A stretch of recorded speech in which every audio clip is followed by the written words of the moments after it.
अनंत टिप्या refresh व्हा.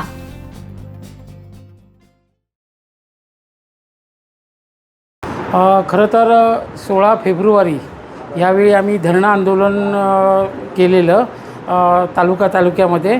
आणि आम्ही आमचं निवेदन जे आमच्या ज्या मागण्या होत्या, ज्या मुख्य 3 मागण्या होत्या की काजूला प्रति किलो 200 रुपये हमीभाव, स्वामीनाथन आयोग लागू करा आणि 20% आयात कर हे करा म्हणून वाढवा म्हणून सांगितलेलं. तर हे आम्ही धरणे आंदोलनामध्ये आमचं निवेदन दिलेलं. त्यानंतर 10 मार्चला आम्ही रास्ता रोको आंदोलन केलेलं आणि रास्ता रोको आंदोलनाच्या वेळी आमच्या मागण्या त्याच होत्या. त्यानंतर आमची मंत्री महोदयांशी भेटीगाठी होत होत्या. ज्या दिवशी आम्ही रस्ता रोको आंदोलन केलं त्यावेळी श्री दीपक केसरकर यांनी आम्हाला 135 रुपये हमीभाव देऊ असं जाहीर केलं. त्यानंतर काही दिवसांनी आमचे जे 10 रुपये म्हणजे त्यांनी आम्हाला अनुदान देतो, प्रति किलो 10 रुपये अनुदान देणार असं देवेंद्र फडणवीस यांनी सांगितलेलं. तर तशाप्रमाणे आम्हाला त्याच्यावरती विविध प्रकारचं असं आम्हाला आश्वासन मिळत नव्हतं. म्हणून आम्ही वारंवार मंत्री महोदयांशी आम्ही भेट घेत होतो आणि त्याच्यातून आम्हाला काही निष्कर्ष मिळत नव्हता. आणि शेवटी चर्चा विनिमय त्याच्यावरती तोडगे असं करून आम्ही आजच्या मीटिंगमध्ये आज असं झालं की सध्या आम्हाला जो रेट दिलेला आहे त्याच्यावरती आम्ही फारशी एवढी काही खुश नाही आहोत. पण सध्या जवळजवळ शेतकऱ्यांनी हा 80% काजू बाजारात विकलेला आहे, 20% राहिलेला आहे. तर निदान त्याच्यामध्ये तरी त्यांना कुठेतरी दिलासा मिळाला थोडासा, म्हणून आज आम्ही 130 रुपये जो रेट मिळणार आहे, 120 + 10 रुपये, तो आम्ही सध्या तरी आम्ही त्याच्यावरती खुश आहोत. आणि त्याच्या पुढील मागण्या आम्ही साहेबांना सांगितलेल्या आहेत. आयात शुल्क आहे, त्याच्यानंतर वायनरी प्रोजेक्ट आहे, त्याच्यानंतर अनेक म्हणजे काजू रिलेटेड असे बरेच प्रश्न आम्ही सांगितलेले आहेत. ते जशी आचारसंहिता संपेल त्यानंतर पटकन ते इम्प्लिमेंटेशन केले जातील, त्याच्यावरती चर्चा केली जाईल.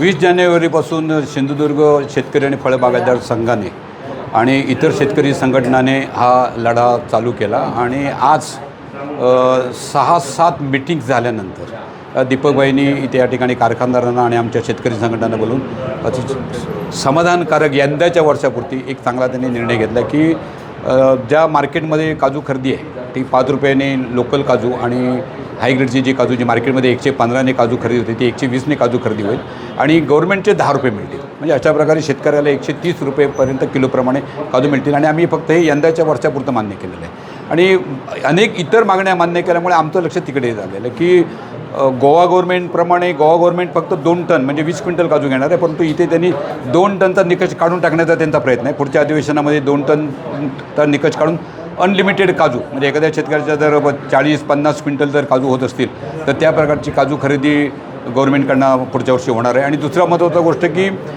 आयात शुल्क जे आहे ते 2.5% आले. ते आयात शुल्क किमान 18% याची मागणी करण्याचं त्यांनी जाहीर केलेलं आहे की गव्हर्नमेंटकडे सेंट्रल गव्हर्नमेंटने आपण 18% आयात शुल्क काजूवर लावण्याचा त्यांचा एक प्रयत्न आहे. वायनरीबद्दल आमचा एक विषय झाला की काजूला दर कमी असेल तर निदान गावागावात जसं वायनरी, जसं कोल्हापूरमध्ये नाशिकमध्ये द्राक्षाची वायनरी होते, काही ठिकाणी जांभळाची वाईन होते, इथे पण आपल्या काही शेतकऱ्यांनी आंबा आणि फणसावरची वाईन केली. तशी आमच्या काजूवरची या ठिकाणी वाईन सुरू होऊन घराघरात किंवा गावागावात हा उद्योग सुरू व्हावा असं एक आम्ही या ठिकाणी त्यांच्यासमोर विषय मांडलेला आहे त्याच्यामध्ये.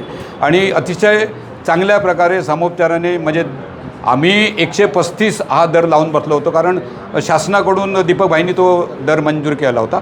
परंतु आता आम्ही 130वर थांबलो आहे. याचं कारण असं की शेतकऱ्यांच्या मुलांची लग्न, त्यांचे मुलांची ॲडमिशन, त्यांची इतर असणारी शेतीविषयक कामं किंवा घराचं काम ह्यासाठी त्यांना लागणारा पैसा, त्याच्यामुळे आणखी काजू ठेवल्या ते सुकून त्याचं वजन कमी होईल. त्याच्यापेक्षा 130 हा आम्हाला यंदा तरी समाधानकारक दर वाटतो आहे.